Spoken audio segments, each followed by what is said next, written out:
How's it going, everybody? My name is Christopher, this is my dad Layton, and we're back for episode 4 of season 2 of the Oosthuisen show. And today we're talking about separation anxiety in dogs. But before we get to that, we got a quick word from our sponsors. Well, our sponsor is Partners Dog Training and of course Partners Dogs. We are a dog training school, as many of you already know. We train all sorts of behavioral issues. We have dog sports. We have a cool doggy daycare that we spent the last year building, and then of course coming down the line. Yeah, we've got some new things coming in. We're working on our new bus program. Not going to tell you too much about that now, but super excited about that. But anyway, tonight we're going to be talking about separation anxiety. Yep, and if you aren't, actually one quick thing, we are wrapping up snake avoidance training at the end of this month. So if you need to get your dog snake avoidance, rattlesnake avoidance trained, where we teach your dog to avoid the scent and sound of a rattlesnake, very effective. Yeah, scent and sound, that's what I said. Oh, I thought you said sentence. Scent and sound. Very high quality, great training, done in about 15 minutes. And yes, it does work that fast. Costs about $100 for your first time, $79 for your second time. And yes, rattlesnakes are still around in the winter, despite popular and contrary to popular opinion, they are still around. They're not as active, so you won't see them as often, but they're still around. And so definitely get that in before we wrap up at the end of the year. And then one other quick thing, if you aren't in Arizona, you're not able to work with us hands-on, we have HeyLudwig on Facebook Messenger. You can message, tell it about your dog, and start working on some of the problem behaviors that we help solve on there, the tricks, the obedience tutorials, and so forth like that. Really great program to check out. But today we're talking about separation anxiety, and the first thing we'll kind of discuss is what is separation anxiety. And then we'll kind of go into what causes separation anxiety, what are some quick fixes that you can implement right at home, what are some more severe issues that maybe you need to seek professional help for, and then what's the common mistakes around working with dogs that have separation anxiety. So let's start first with what is separation anxiety specifically? So separation anxiety is actually quite a common thing. It just has different degrees of what it exactly entails. It can be anything from a dog that is basically just unhappy when you leave home, all the way through to a dog that actually becomes aggressive and prevents people from leaving home, or it could be attributed to dogs that are destructive when you leave home. So in other words, the separation anxiety is basically when you separate from them, they become very anxious. They may be destructive, as I said. They may be aggressive. They may be pine for you. There's all sorts of different types of separation anxiety, and we're going to address some of those here this evening. So what is like the usual, I would say, like symptoms that occur when a dog has separation anxiety? So obviously barking. Yeah, the most common one we always hear about is barking. Client leaves or owner leaves, dog barks its head off, basically keeps going until something happens. Either somebody comes back, or we have some kind of inhibitor where you put a collar on the dog and prevent the dog from barking, or sometimes they do settle down and sort of quieten down and get over it. It's very common in puppies. In fact, most puppies have that, especially when they've been taken out of the litter and brought home for the first time. They kind of have that loneliness feeling of being separated from the parents and from the bitch and from the other puppy. So you'll see it in that. It's not really separation anxiety by strict definition, but obviously separation issues at the same time. Another big symptom of separation anxiety is like chewing, digging, destructive behavior. So when a dog maybe destroys up a couch, or sometimes they go after clothing, those all could be symptoms and signs of separation anxiety. Of course, sometimes not just the specific symptom might be the cause of separation anxiety. Sometimes there's other things that are playing into context. Like you can't just take all chewing as being a symptom of separation anxiety, because there might be some other things that are going on as well. But those definitely can be related if that is occurring in your own household. And definitely I would say probably the biggest complaint that people come to us for when they have a dog with separation anxiety is dogs that are being destructive, and of course dogs that are howling and barking very heavily. Of course, those also usually play in with other types of behaviors like territorial behaviors or possessive behaviors, things like that are really acting into not wanting to be away from you as the owner, or maybe even not wanting to be away from another dog as like a sibling, or maybe even another possession could also cause some types of separation anxiety. Of course, escape artist behavior is another big form of separation anxiety. Dogs that are very good at escaping outside of crates, outside of kennels, which obviously can be a very big problem if a dog is tearing up their teeth or even tearing up their paws. Obviously, if they ingest something while escaping out of a room, whether they're locked in a laundry room. I remember a story of a dog that was locked in a laundry room and actually chewed through the wooden door. Yeah, that's actually quite common. Yeah. Yeah, dogs can get very destructive when they're having these issues. They'll self-mutilate. That's where they injure themselves. They'll tear their claws apart. We've dealt with dogs that have come in that'll actually bite at kennels so hard they break their teeth. Yep. In fact, that's not an uncommon situation as well. And most of the time it kind of like builds itself. So what happens, the dog will start doing it. They'll actually gain some pleasure from the response. It's kind of like almost like a negative attention seeking. That's where a child does something wrong, gets tension for that, and so therefore does it wrong again. And of course, the separation anxiety type issues, when the dog starts howling and the person returns, that's a reward for that dog. And I had a cruel thing happen the other day, and I was watching to see if he'd signed in yet. A bunch of people have signed in. Really welcome you guys. Bobby, Santiago, Annie, Kevin, Manny from down in Florida. Hey, Manny. But I'm not seeing Max here yet. So for those of you who know, Max Leograndes is a very, very highly qualified competitive shooter. And the other day at the range, him and his significant other. Are we allowed to talk about his significant other? I don't know if it's a public thing or not, so maybe I would not mention their name. Public. Yeah, they kind of walks around. So him and Linda have a new dog, and while they were shooting, they had tethered their dog on the one side. The dog was barking like crazy and basically being a nuisance, separation anxiety.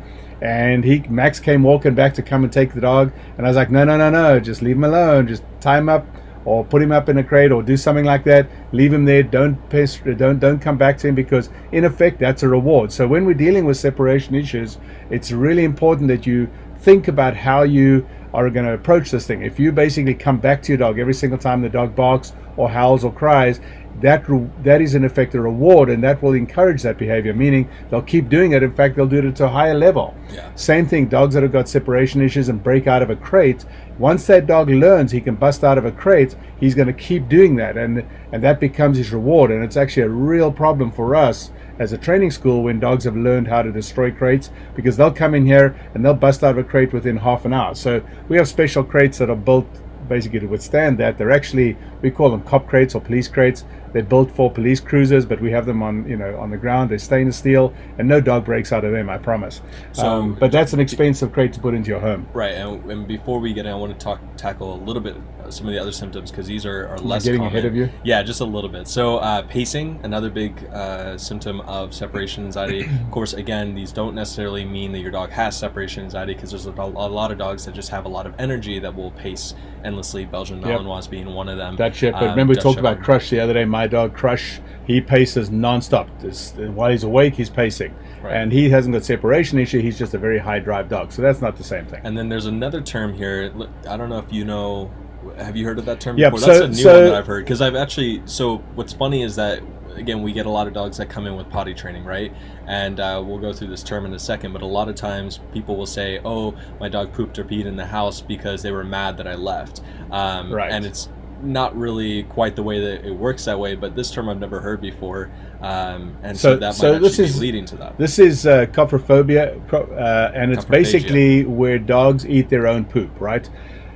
It's not really applicable so much to separation anxiety, other than sometimes dogs will defecate in the house when they're nervous, when they're anxious, whatever, once the owner's left, and then they'll go back and actually eat it. You'll see the same thing in a crate. If you walk in, you see your crate's actually clean, or your dog's crate's clean, but you can smell feces, poop, or whatever in the air, then you know that they've actually eaten it. It's kind of a way that the dog kind of cleans up after itself.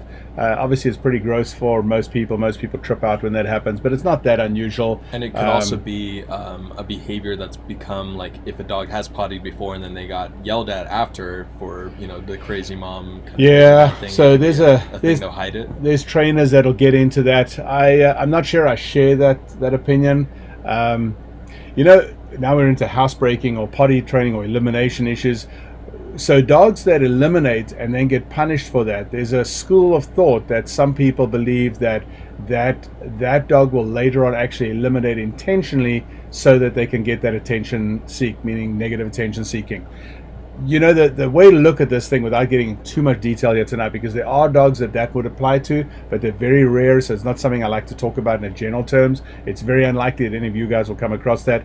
But the way to look at this is that if a dog is doing stuff to intentionally seek attention, so if you have a child, for example, a lot of blended families see this, a lot of people that adopt children that have gone through a very serious behavioral type part in their background, they will have certain behaviors that they exhibit as a way of attention seeking, as a way of getting somebody's attention to what they're doing, okay? And when that happens, they realize that, so for instance, self-mutilation would be one of those things. People that cut themselves, when they cut themselves, and people pay attention to that, doctors pay attention, hospitals, etc., then the person realizes that that's a successful method to get attention. Even if it's subconsciously. Yeah, or consciously. They know they're cutting themselves. Right, but I'm saying subconsciously that could happen as well. Right. And the problem with getting into these discussions now is that there's so many variables that feed into that. So I don't want you guys thinking just because a dog eats its own poop that all of a sudden this is a positive or a negative attention-seeking situation. So let's talk a little bit about why a dog may develop separation anxiety and a few of the causes that we commonly see. And so the first one is a change in family or guardian. Again, I don't know how applicable this is. Some research that we've done online. Sometimes people will again relate the emotion of a dog that's come from a shelter as, oh, they're going to have a lot more separation anxiety and so forth. But what's your thoughts on that? So when you get into this whole thing of what causes what, I often tell people, like, look at your own life. Why do you do something? Is it something that you learn behavior, or is it something that's genetic? I had a super interesting discussion the other day with somebody, and I don't want to mention who it is, but it's pretty well known to a lot of the shooting industry and so forth. And she was talking about a child that they'd adopted, her and her husband adopted at a very young age. I think she said a month. It was a month or 2 months old. And everybody thinks this is her biological daughter. She has a similar look, she has similar behavioral characteristics, she does things the same, she has the same interests, and it really was a cool discussion, because obviously, being that it's not biological, it's a adopted child, there's no what we call a genetic behavior, no genetic connection between the mother and daughter, and yet everybody thinks this is her actual daughter. The child knows now. I think she said her child's now in the 30s or something like that, but it was really interesting, and we said it's something that we talk about all the time in dog training. What causes behavior? Is it genetic? Is it a learned behavior? Is it something that's come about through something, a change in the dog's environment? So like, for instance, when you were talking now about the being abandoned or change of a home, or dog was in rescue, goes to new home, that doesn't work out, dog goes to another home. And for the most part, I found over the years that the environmental input, when it changes, doesn't have that much of an effect. The dog will adjust really quickly, for the most part, to the new environment. Now, again, this doesn't apply to every single dog. There are dogs out there that absolutely don't adjust. We see them all the time in training. We have different methods that we apply to training that dog. But the truth is, we're actually suppressing the negative behaviors and we're encouraging the good behaviors. So if a dog displays behaviors such as like a digging or a mutilation or trying to break out of crates or whatever, we'll correct that with some kind of a diversion theory or some kind of a interaction with the dog, maybe a punishment like a no or a e-collar or something like that. But the truth is that we're not changing the behavior in the dog. There's no genetic change. The learned behavior is still established. We're establishing a new behavior. Yeah, we're correcting that. And it's a subject of great debate in the training industry. Should we correct it, or should we try and just divert it to something else? I think a combination of both is really what we're going to do. So I think probably the most common case, I guess, of separation anxiety is a dog that's very, very attached to their owner, or very, very attached to their sibling, and then of course are being separated in that instance. So is there steps, and I guess I don't want to get ahead of myself as well, but steps that you can take to have that bond but not make it as so, I would say, not playing into the emotion. Well, not to make it so, having a relationship, but not making it so it's so detrimental to their time, because of course there's going to be times where they're going to have to be separate. Right. So again, every dog is different, and we have to look at each individual case. So let me talk about one specific case I remember. The dog, I think it was a terrier, Jack Russell Terrier, if I remember correctly. The dog would not allow the owner to leave the house. The dog had such severe separation anxiety, it would be destructive when she left. It would tear up her carpets. It grabbed hold of the drape one day and basically ripped the drape off the wall. And so that's when she called me, and when I came over to the house, it was pretty extreme. I'll be honest with you. I was like looking like, whoa, this dog, I'm not sure how many families would put up with this. But anyways, her dog had got to the point where it would guard the front door. She couldn't actually leave. So what we did is we started building up, because if you play into that, let me back up a second. So if you play into that, if you tell the dog, oh, it's okay, you're fine, I'm just going to be out for a few minutes, that tone and that mannerism and that behavior that you're exhibiting doesn't elicit a whole lot of control. So you're not managing the dog, you're actually playing into it. Same as a child that misbehaves. If you play into that and you kind of like say, oh, it's okay, tomorrow we'll do a little bit better, we don't mind that you broke XYZ today, then you're playing a dangerous game. Now, the reason why this is complicated is because there are exceptions to every rule. So in the case of a child, for example, if a child is playing up, I'd really want to investigate what it is, why the child is playing. Are they exhibiting this behavior because of some ingrained thing that is going on in the child's mind? And that needs to be addressed first before we start looking at any kind of a punitive or a punishment thing. I would not recommend just saying, okay, punish the child. So the same thing for a dog. In this particular case with this Jack Russell, it was more genetic behavior. I'll talk a little bit more about genetics here in a second, but it played back to the puppies or the young dog's puppyhood. And the way we trained this dog is we did some obedience work with the dog, we did some control training, set some boundaries, did some heel training, so there was more of a control by the owner over the front door area, that sort of domain in front of the front door. And it was done in a gentle way, not a lot of fighting, not a lot of force of the dog. With Jack Russells, they can be pretty headstrong and pretty stubborn. So in her case, it was just repetition over and over and over. In fact, we did it so many times, she's looking at me like, at one point like I was crazy, and I just kept saying, just do it over and over. And eventually the dog settled down and got much better. Let me talk about this genetic thing for a second, because a lot of the separation anxiety also does reflect back to genetics. Now, by genetics, we mean a couple of things. One, the parents. Did a mother exhibit a lot of separation issues? If you see some severe separation anxiety in the mother, then almost always that'll transfer to the puppies as well. Doesn't always transfer, so of course there's always exceptions. I'm sure somebody's going to write to me and tell me this is an exception, but it doesn't. It generally will transfer over to the puppy. Now, here's where it gets tricky.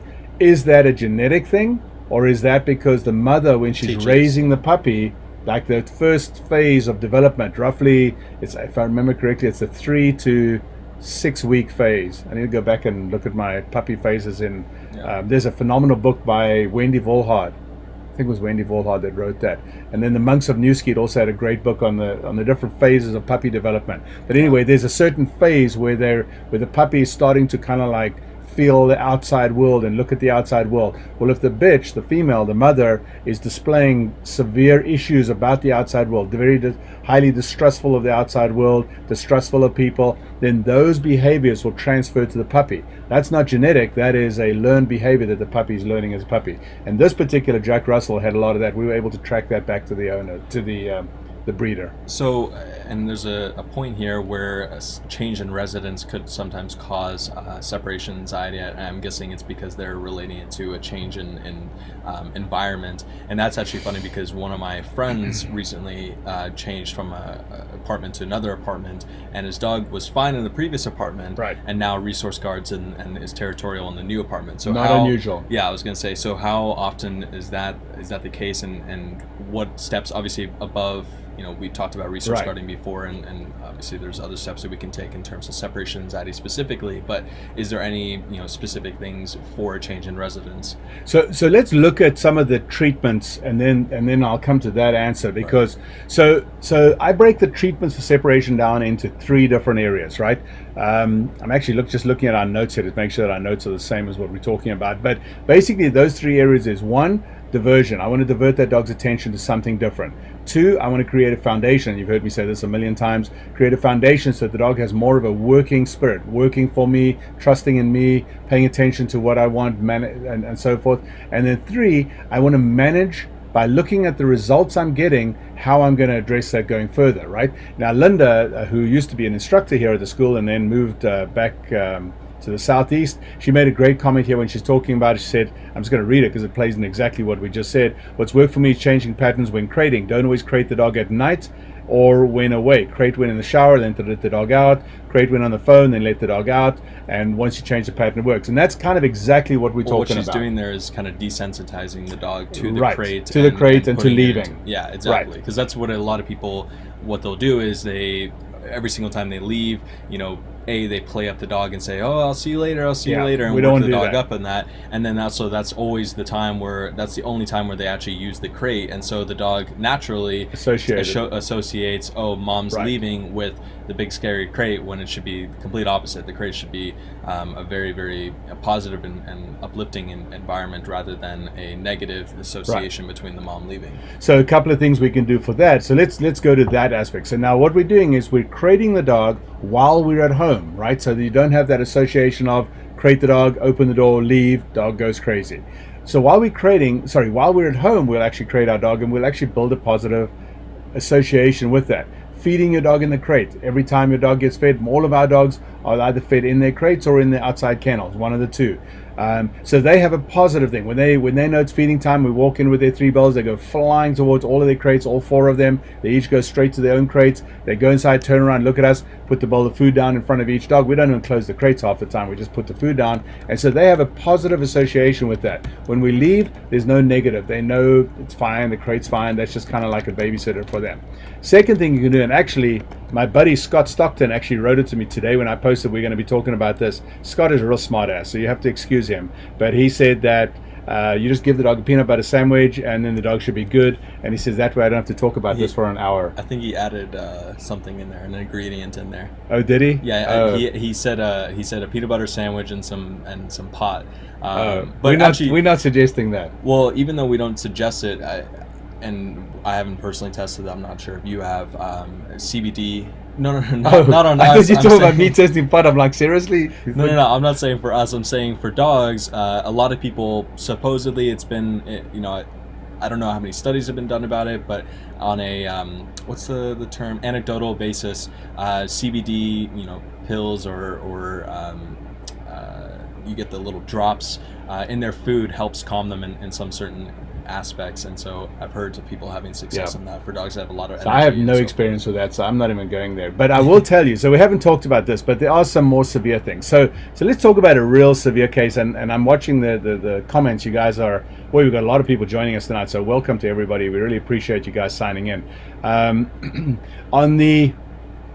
On a real severe case, just very brief, and if you guys are experiencing a very severe case of separation anxiety, then just shoot me a DM or message me tomorrow or whatever, because I need a little more detail on specific cases. But generally, there are some other things you can do. One is to actually use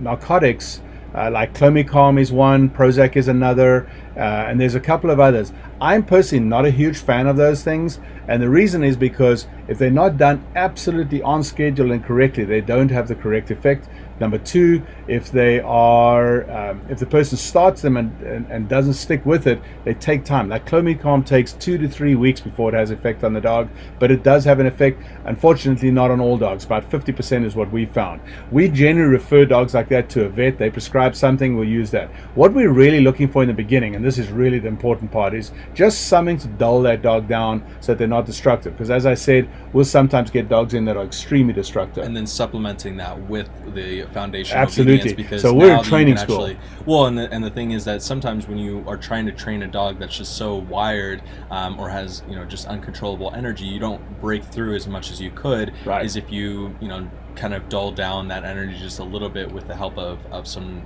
narcotics, and then you're able to make a lot more progress from the training side, and then sometimes you can even wean the dog back off the medication again. But this is something you got to discuss with the vet and with somebody, a trainer, that'll actually work with that type of thing. We are very cautious about using any kind of a medical intervention thing because it can easily go the wrong way. And then there's one other thing. There are certain dogs that become extremely aggressive when they're on narcotics. I'm trying to think. There's one narcotic specifically that we don't that we used a while back, and I wouldn't encourage, but I can't remember the name of it now. But I remember we had to keep this thing locked away. No, not acepromazine. Acepromazine I like as well. I know that it's got a bad rap right now, but I used it for like 2 decades before somebody told me, oh, we shouldn't be using this anymore because it has an effect on dogs' livers and so forth, and kidneys. But acepromazine, ACE, we call it ACE, is a very simple and inexpensive way to kind of like just calm a dog down. In the old days, before dogs would fly on airplanes, we'd give them ACE to calm them down. Nowadays we kind of say, well, we want them to be more alert when they're flying so they can stabilize better. But these things kind of change back and forth. So, but on the serious stuff, we want to rather talk about that one-on-one, not get into that tonight. Well, and there's also some things that you can do in terms of keeping your dog's mind and physical self busy in terms of. So let's talk about that. Yeah. So like if you're home with your dog, you can obviously take them on a walk, which helps drain their energy, gives them a little bit more bonding time with you, and then also plays to the fact of leaving the house or whatever is not necessarily a negative association, and so that's also having mind game / toys that your dog some can really interact cool with at toys home. out there. When they touch it, it triggers a toy and it jumps up. I know Kelly was talking about that. Our GM a couple of weeks ago, I heard her talking about treat and train, treat and train. Those kinds of things are good. Taking a Kong where you actually put cheese, the cheese spread or peanut butter inside the Kong, smear it inside, put that inside the kennel. Anything that keeps the dog active for that period of time. They don't work on all dogs, but they work on some music, TVs. Put them on Animal Planet. People actually like taking a recording of themselves, like either doing something or whatever, interacting, and then having that on play for the dog at home.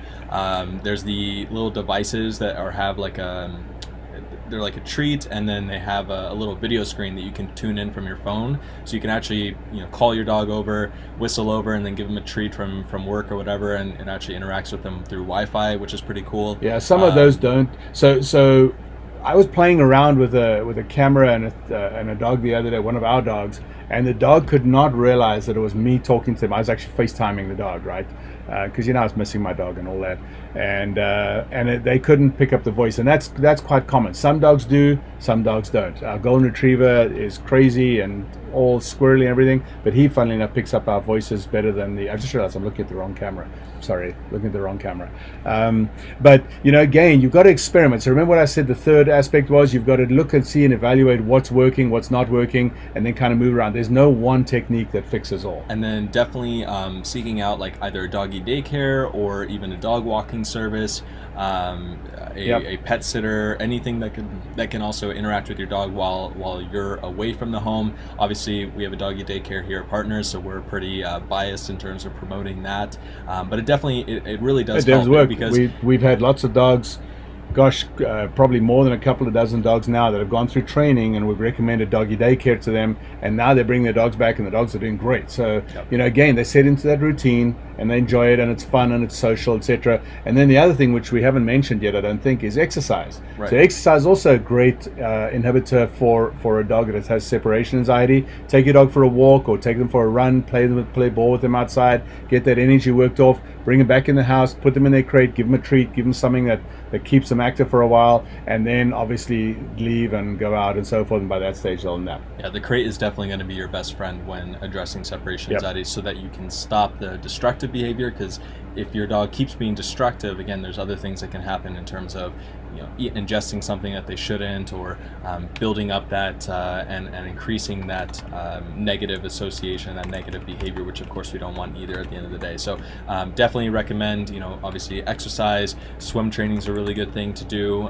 to drain your dog's energy and help them cope a little bit better when you're not home. And then of course, like I said, the doggy daycare not only helps when you're not at home, but even if you have to go out for a night or whatever, or if you have to leave your dog with another person, them learning to exist without you constantly around, or without their sibling constantly around, is very, very beneficial for their overall health and happiness, I guess, going into the future. Another big thing we see is that snake avoidance training, even just the 5 minutes that a dog is with us away, even the mom's 20 feet away, they still have those separation anxiety things that can occur. So that's a really big thing. And once you take them away from the owner, like you 30, 40, 50 feet away, then the dog settles down and they're doing much better. A couple of things on this crating. One, make sure if you have a dog that wants to break out of a crate, that you have a crate that is destruction proof, really solid, has multiple clips on the side, zip tie the sides together, so forth, so they can't get out, because once they learn to get out, as I said earlier on, you've got a problem.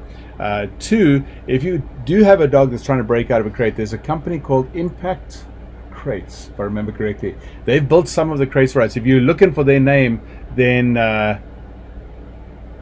Linda just takes it now. Chewed out a perfect, yeah. Yeah, My rescue dog. I was actually thinking of Linda. window. She just when I was talking about chewing out a crate, I was actually thinking about that situation. Wasn't that funny? So dog chewed out, just in case you're not watching the comments, the dog chewed out like a little window inside the crate so she can look out the window. And she got it was a rescue that she got from us. So Yeah. I'm sorry about that. But anyway, what was I talking about before that? I didn't finish saying. Impact But, crates. Impact crates, yeah. So it's a great company. They're a little bit more pricey, but they've built some crates for us, and they're actually going to be involved in another project which they don't even know about yet. But we're going to hopefully get them to build out our new project that we're working on. And I love their crates. They are really sturdy. They've got really solid clips. And we haven't had a single dog. We put some dogs in there that are pretty mean and pretty aggressive, and I've never worried about a dog getting out of those crates. The worst ones are the little light metal, consumer grade ones, and even some of the plastic airline crates, if they haven't been zip tied down, if they've got just the little plastic screws, those things are junk. Don't put those things, take those out, put a heavy duty zip tie through that thing, pull that sucker up tight, because let me tell you, the last thing you need is a dog breaking out of that. Perfect. I think that's pretty much it. Yeah, I think we've covered everything. Yeah. Let's just look through my notes. Thank you guys so much for watching. Of course, next week. Sorry, hold on. Can I say one Sure, more thing? yeah. You made a note here about punishment, and that's a really good note. So what about punishing a dog inside their crate? I did mention punishing earlier on, but I want you to understand, we're not talking about punishing a dog inside the crate. So if you put a dog in its crate and the dog is howling, you can use a light correction like settle, something like that. Maybe even an e-collar. So again, if you're going to use e-collars, make sure you have a solid foundation on your dog so that you know your dog understands how the e-collar works, right? Don't just sit there and drill the dog, because that's not an appropriate way to train with an e-collar. But a light correction, absolutely, that would work fine. And then the last thing, which I don't think we mentioned, is draping a crate. So you take a sheet or a cloth or a towel or a blanket and lightly drape the crate. Make sure there's enough air coming into the crate so the dog can breathe and get sufficient air. But often that will create like a nesting effect, like a denning effect inside the crate, and that calms them down. We will sometimes use that here at the school. We'll put a divider up in front of the dog, and then that settles them down. And once they've had that for a couple of days, they calm down, and then they're fine. So I know a lot of people get another dog as like a brother or sibling or whatever. Don't do that. So what happens in that case? So sibling issues are a big issue, a big problem to us. A second dog on very rare occasions will help the first dog, but what it actually does is it makes those two dogs codependent on one another, and you to the exclusion of you, the owner, the handler, etc. So if you're having major behavioral issues, and separation anxiety would be a pretty significant issue, then don't get another dog. Make sure you fix it on that dog first, and then later on you can go out and get yourself a second dog. Perfect. Thank you guys again so much for watching. We'll see you next Wednesday at 6 p.m. And thank you guys again. Do you have anything else to add?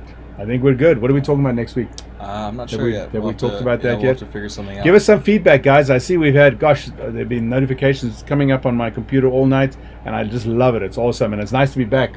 Last couple of weeks, we were away last week up in Utah, and a couple of weeks before that, Kelly had kind of taken over my spot. But it's nice to be back, and great to be with you guys again. Yeah, if you guys have any suggestions on things you want to see, or questions or problems that you want us to cover, definitely let us know in the comments below, and we'll see you guys next Wednesday.